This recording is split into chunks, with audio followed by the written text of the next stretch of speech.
That one was hard. To this day, I'm like, why didn't that work? Why didn't that work? It's still a business I could do.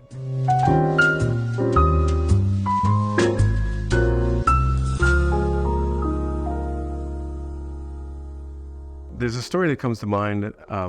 Basically, I felt I did everything right, but it still didn't work. I felt like I took all the advice that was available to me, took all of the skill sets that I had. There was a period in time when I was looking after my stepfather's house, and I had collaborated with my best friend Bill to start a giftware company, and we called it Mudmen, and we were going to make all these little tchotchke things for stores. And part of that is we learned that we would present our ideas to the stores, and of course the stores would keep the ideas because they had offshore manufacturing. So we're like, okay, we got to do something that we're not going to get taken on. At the time, I was restoring a house in River Forest called the Winslow House. It was a famous Frank Lloyd Wright house, and some of the decorative panels had fallen off of the house, and I was contacted to replace the panels. And in the process, I got to know the homeowner, and I was like, gosh, this is a beautiful panel. Why don't I find a way to take molds off of the building? The Frank Lloyd Wright Home and Studio was also in Oak Park. I saw what they were selling in the gift shop, and I'm like, I could make these architectural panels. They would never be more real than off of physical mold off the building. There'll be wall hangings. This will be terrific. I'll have a product line for all the Frank Lloyd Wright outlets, mail order, and I thought I'll sell something to a tribe and it will be perfect. My friend Bill and I had spent a lot of time and money on the giftware side of the business, so we were very thin.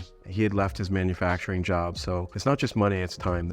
Those clocks tick. And we finally got the attention of the Frank Lloyd Wright Foundation, and we had gone through all the protocols to get things approved. And sometimes it didn't make sense because they were approving Frank Lloyd Wright napkins and neckties, and we had physical things off of the Frank Lloyd Wright building, and they're arguing color. And I'm like, you weren't there at the building. You peel off a few layers. It's not brown, it's yellow. What do I tell you? You're wrong. They're like, well, in this book, I'm like, it's a black and white photograph. What are you talking about? We learned about the bureaucracy of working with a committee that was run by a lawyer, not even by the Frank Lloyd Wright family. Oh, this is an entity that is, different than I've ever engaged in. We got through all that and we decided on the first couple products to make. We secured manufacturing. I did very fancy tooling to provide to the manufacturers. We went through all the packaging tests, the packaging designs, all the legal approvals of this, et cetera, and we had our first order from Marshall Fields. They had a Frank Lloyd Wright store within their store. It was basically a department that sold all this kind of giftware. We were so excited. We had our first couple pallets of these wall panels made, shipped, paid for, arrived, safety checked, UPS shipped, checked, crack checked, insurance, all this stuff. Will it not fall off the wall and kill somebody's show poodle, right? We had this worked out. And I think that we received the panels at the end of October, and we were ready to start distributing to the warehouses for Christmas sales. It happened to be the month before September 11th when the planes hit the high rises, and every store canceled their Christmas orders. And we were at a point where we could not sustain any storage of these products, anything. And we're like, we're done. We're just done. We were right there with the orders. We had the orders, but I didn't have any money to sue Marshall Fields for canceling an order,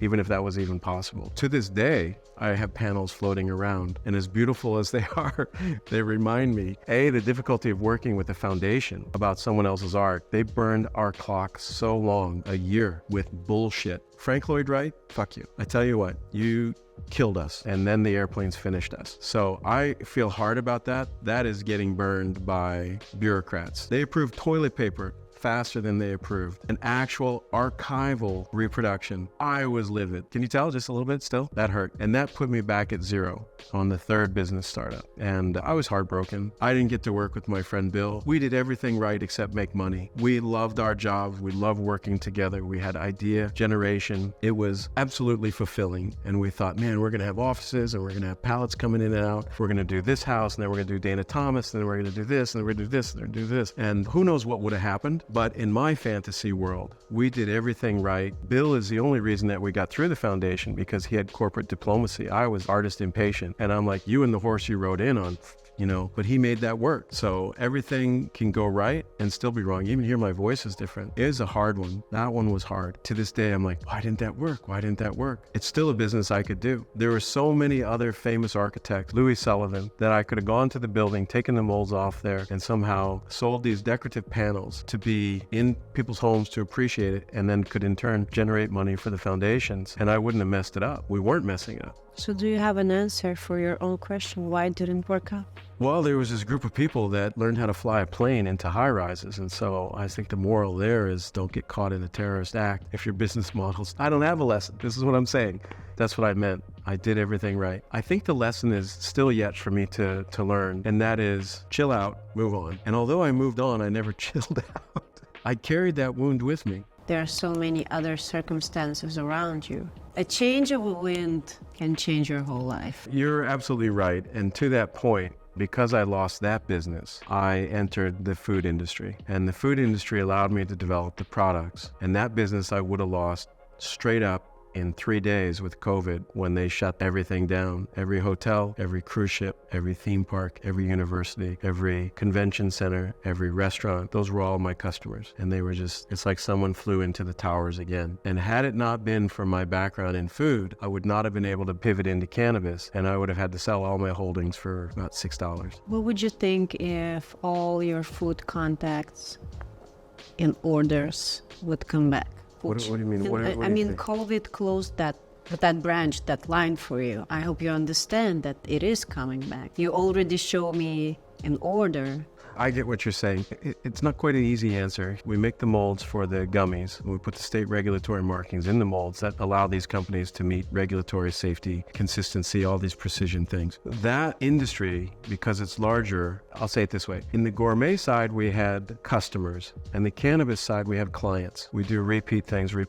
So when you say the gourmet comes back, it's hard to make. It might take 50 customers to equal one client. So now how do I support those 50 individual jobs? Would a big hotel be a customer or a client? Customer, because what they're ordering from us is one solution. I'm not selling them chocolate every week. They don't need it repetitively. No, they'll need it once or twice a year. And we did well because we had 1,000 hotels around the world that would drop in on us. Would you like that 1,000 hotels to come back to you?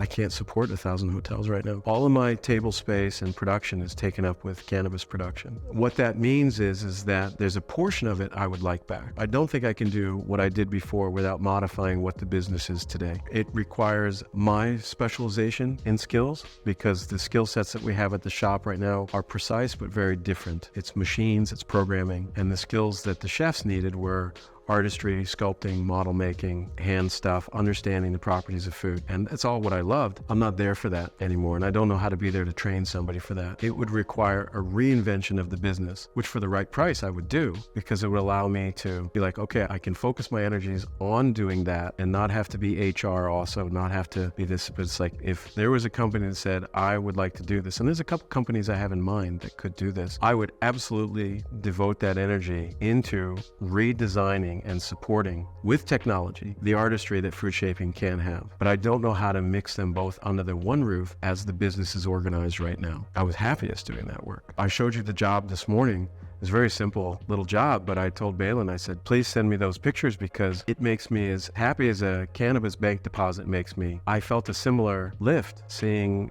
another food sculpture go out. It just seems like a huge part of your life, the one that you are proud of, the one that happened to bring your business to life, to flourishment. And to me, as the observer of you as an entrepreneur, I would love you to have those jobs back. I would love you to be again inspired by that food shaping, because although the cannabis industry is the one which brings the whole financial support, I don't see it bringing you any inspiration. The one inspiration that it does bring is a perfection of workflow, consistency, quality. We got it. That required a lot of adjustments. This is where Shapeshifters and Hand-ufacturing comes in, my next journey. And that is I will find a way to give instructional information to other people who want those jobs, not just in the gourmet side, but in the candle making, soap making, sports equipment, all these people who want to start their own businesses. I would like to be 400 amps. It's an electrical term for the amount of power coming into them. I would just like to be one thing that they plugged in that kind of gives light to their shop. They got to do the rest, but this is the catalyst. This will allow you to not have to waste 3 years or 5 years to figure out how to do the most simple thing. Focused on making your product, not focusing on how that product is made. Let's relieve that. Market the product. Focus on that. What what happens is people will have an idea, and if they don't know how to make it, they spend a lot of their fuel figuring out how to make it, and it's very discouraging. Remember when we started filming, we were so excited to film, and then the camera wasn't working, the lights weren't working, the memory cards weren't working. Shit, man, I didn't want to film anything because it took all my energy. And I would like to be able to somehow help that not happen to 10,000 people. That would be pretty excellent. I felt that I was doing everything right, and it didn't work out business-wise. It took me years to realize that that was in my best interest because it led to a whole nother line of business. And that part is something that people just can't explain to you. It